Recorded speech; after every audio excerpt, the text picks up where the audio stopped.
Budgam assembly segment 27 में उपचुनाव होने जा रहे हैं। 11 तारीख को वोट्स यहां पर कास्ट किए जाएंगे। उमर अब्दुल्ला के क्विट करने के बाद बड़गाम असेंबली सेगमेंट 27 की जब हम बात करते हैं, यहाँ के मकामी लोगों की मांग थी कि यहाँ पर उपचुनाव होने चाहिए ताकि इनकी भी रिप्रेजेंटेशन असेंबली में हो। इस वक्त हम जिला बड़गाम के एक ऐसे गांव में हैं जो सबसे बड़ा वोट बैंक इस असेंबली सेगमेंट का माना जाता है और ये है कि 20,000 के आसपास यहाँ पर वोट्स है। तो यहाँ पे मकामी लोगों के साथ हम बात करेंगे जो उपचुनाव होने वाले हैं, जो वोटिंग 11 तारीख को होने जा रही है, इनको क्या कुछ उम्मीद है इस उपचुनाव से है और कैसा बदलाव ये अब इस उपचुनाव से चाहते हैं। पहले हम आपसे बात करना चाहेंगे कि जो अब असेंबली उपचुनाव यहाँ पर होने जा रहे हैं, तो इसमें अगर हम देखेंगे सोईबुग एक ऐसा गांव है, एक ऐसा इलाका है जो सबसे बड़ा वोट बैंक है, जो इस असेंबली सेगमेंट की तकदीर बदल सकता है। तो सोईबुग के लोगों की जब हम बात करते हैं, क्या राय है इस उपचुनाव को लेकर, क्या कुछ कहना चाहेंगे? जो पहले इलेक्शन 1 साल हुआ है, उस वक्त भी यहाँ के लोगों ने एक मन बनाया था, क्योंकि हालात जो थे वो बड़ा क्रूशल हालात थे। लोगों को बात करने की मतलब हिम्मत भी नहीं रहती थी। तो लोगों ने एकदम एक माइंड बनाया कि हम एनसी को फुली मेजॉरिटी देंगे और दे दिया भी। लेकिन 1 साल हो गया है, पूरा 1 साल हो गया है। सभी जानते हैं, मैं ही नहीं जानता हूँ, सभी लोग जानते हैं, क्योंकि अब आज को जो प्रेस वगैरह है उस पर सभी जानते हैं कि कोई काम नहीं हुआ है जो उन्होंने मैनिफेस्टो में किया है। अब न्यूली इलेक्शन जो 11 नवंबर को है, लोग चाहते हैं, आजकल लोग चाहते हैं सिर्फ डेवलपमेंट का काम है, ज़्यादा डेवलपमेंट का काम है। आपने सुना भी अभी होगा कि यहाँ डेवलपमेंट के काम के हम अगर हम तबसरा करेंगे तो उतना डेवलपमेंट नहीं होता जितना यहाँ की ज़रूरत थी।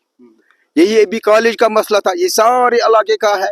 फायर सर्विस का मसला है, सारे इलाके का मसला है।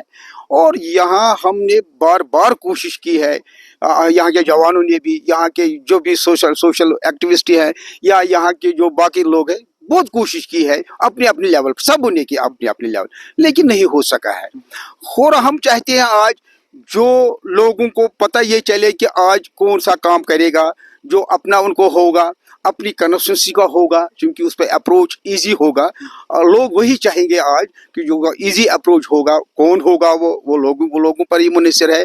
तो यही चाहेंगे लोग जो यहाँ डेवलपमेंट काम करेंगे, तो उन्हीं को लोग वोट डालेंगे। अगर हम पिछले असेंबली इंतखाबात की बात करेंगे जो 1 साल कबल हुए, 7 साल के बाद असेंबली इंतखाबात यहाँ पर हुए थे, उसमें हमें एक तब्दीली देखने को मिली, खासतौर पर नौजवानों को लेकर। नौजवान शदोमत से घरों से बाहर निकले, वोट्स कास्ट किए और उसके बाद जो यहाँ पर लीडरलेस सिचुएशन रही 1 साल के लिए, क्या आपको लगता है उससे कहीं ना कहीं नौजवानों का जो जज्बा जो है वो कहीं ना कहीं बिखरा हुआ है? ये तो हकीकत है, क्योंकि हमारे अगर हम देखें एमपी फंड, पार्लियामेंट फंड्स है यहाँ, या हमारे एमएलए के फंड्स हो गए। उमर साहब ने यहाँ से इलेक्शन लड़ा और वादा ये किया था जहाँ से मुझे ज़्यादा वोट आएंगे तो वहाँ वही बैठूंगा, लेकिन नहीं हुआ। 36,000 वोट उसने, हाईएस्ट वोट उसने लिए, फिर गांधीनगर चला गया। और जो फंड्स है 4 लाख, उनकी 4 लाख है, एमएलए की फंड 4 लाख है। इस वक्त हमें पता नहीं चला है कि वो 5 लाख 4 लाख कहाँ गए हैं। लोगों ने इस हिसाब से वोट भी दिए कि ये जो सीएम है, ये सीएम बनेगा, हमारे ज़्यादा यहाँ काम हो जाएगा। अब तो एमएलए फंड्स भी पता नहीं कहाँ गए, कहाँ नहीं गए हैं। ये तो आज लोग ये सोचेंगे कि आज हम उसको वोट देंगे जो हमारा एक तो अपना कंस्टिट्यूंसी का होगा, दूसरा जो हमें ईजी अप्रोच होगा उसके पास, तीसरा जो एक्टिव होगा, काम करने वाला बंदा होगा। मुझे लगता है वोट आज लोग उन्हीं को देंगे, चाहे जवान हो। जवानों में ज़्यादा ये है ज़रूरत है, चाहे हमें ये भी कहता है ये प्ले ग्राउंड का मसला है हमारा, ये तो जवानों को ज़रूरत है। बहुत सालों से हमने बहुत कोशिश की है लेकिन नहीं होता है। अब जवान भी ये सोचेंगे कि कौन हमारे फेवर में काम करेगा, तो लोग नेचुरली उसी को वोट देंगे। हाँ बिल्कुल, ये सच बात है, दुरुस्त बात है कि जवान और लोग उसी को वोट देंगे जो उनके मुतालबात, उनके जो डिमांड्स हैं उनको पूरा करेगा। आपसे जानने की कोशिश करेंगे, अभी अगर हम उपचुनाव की बात करेंगे, बाईपोल्स की बात करेंगे, अभी तक ऐसी पार्टीज़ है, खासतौर पर नेशनल कॉन्फ्रेंस है, पीपल्स डेमोक्रेटिक पार्टी है या पीपल्स अलायंस फॉर चेंज है या मजीद कुछ पार्टीज़ है, उनकी जानिब से कैंडिडेट्स नॉमिनेट नहीं हुए हैं। हालांकि अवामी इत्तेहाद पार्टी ने नज़ीर अहमद खान को नॉमिनेट किया है, बाकी पार्टीज़ ने भी कॉन्टेस्टिंग कैंडिडेट्स को नॉमिनेट नहीं किया है। क्या आप एक्सपेक्ट करते हैं, किस टाइप के लीडर को आप यहाँ पर वोट देंगे, इलेक्शन असेंबली में भेजेंगे? अगर आप मुझसे चाहते हैं, मुझसे ये सवाल करते हैं, मेरी जाती राय ये है कि हम उसको वोट करेंगे, या मैं लोगों से ये अपील करूंगा आप उसको वोट कीजिए जो हमारी कॉन्स्टिट्यूंसी के लिए डेवलपमेंट का काम करेगा। ये जानकर, ये देखकर आप वोट कास्ट कीजिए। बाकी कैंडिडेट्स तो बहुत होंगे, कम से कम मेरा अंदाजा ये है कि मैं अंदाजे के साथ आपको कह सकता हूँ, एक अंदाजा है मेरा कि कम से कम 13-14 कैंडिडेट होंगे यहाँ। लेकिन एक को इनको चुनना है लोगों को, और ये देखना कि हमारे काम में कौन करेगा, उसको वोट करना है। अगर हम काम की बात करते हैं, बुनियादी सहूलियात की बात करते हैं, खासतौर पर सही बुक की बात करेंगे, क्या वो काम है, क्या वो बुनियादी सहूलियात है, क्या वो प्रोजेक्ट्स है जिनके लिए यहाँ के लोग वोट कास्ट करेंगे? हाँ सर, ये तो बहुत अच्छा सवाल है आपका। यहाँ एजुकेशन सेक्टर्स जितने भी हैं उसके लिए लोग यहाँ वोट करेंगे। हमारा एक हाई स्कूल यहाँ बना हुआ है, पिछले गर्ल्स हाई स्कूल, उस टाइम हमारे यहाँ डीसी साहब था, हारून साहब।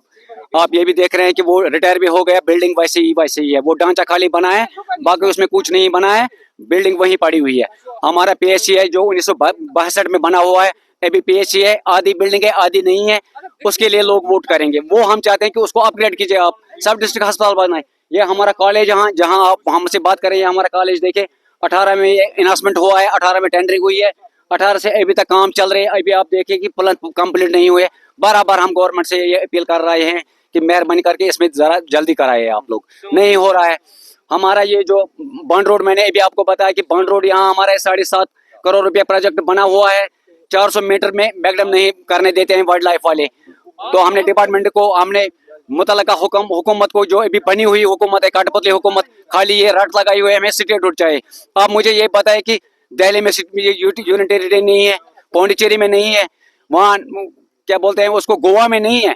जितने भी यहाँ यूनियन टेरिटरीज है वो तो हुकूमतें चला रही हैं, वो डेवलपमेंट काम कर रहे हैं। हमारे लिए ये क्यों सर दर्द बन गए कि खाली हमें सिटी रोड चाहिए, सिटी रोड, ये लोगों को धोखा देने के लिए। ये आप देखिए कि ये हमारा बॉन्ड रोड है, इसको क्या पता नहीं है?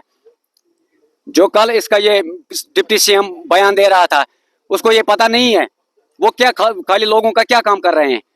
वो बोल रहे हैं हमारे पास पावर नहीं है।